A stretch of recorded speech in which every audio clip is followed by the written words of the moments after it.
dzula nga tshelede ende mudzimu a ṱoḓi tshelede. Munna waṋu a tou hola zwino a ri ndi khou fha iwe muholo murathu wanga ni a ri ndi khou ṱuwa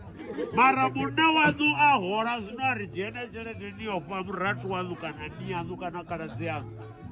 ni ru ni funa badi unotano funela ṅwedzi ṅwedzi. Bivhili ya mudzimu ri a eḓedziwa khofhe musadzi haho fhethu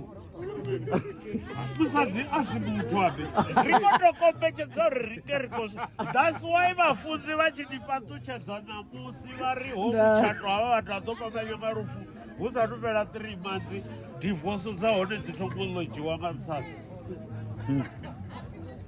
Ende nowadays thi ri na dzi problems dza uri ri tshi khou tshila hu nga vha dzikerekeni hu nga vha halwani hu nga vha gai vhasidzana na vhatukana vha guda u ita ṅwana vha hafho kha tshikolo tshine vha vha khatsho ende zwi itisa uri ha si tshavha na muthu ano mara musidzana sina zwi fhisa vhafunzi phaṱhutshedzo dza ṱuwa dzo benda.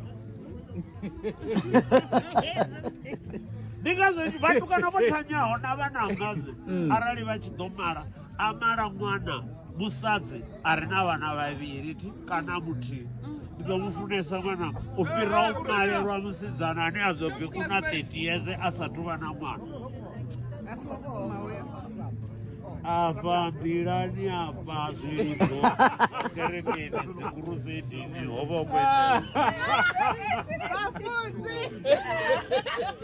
u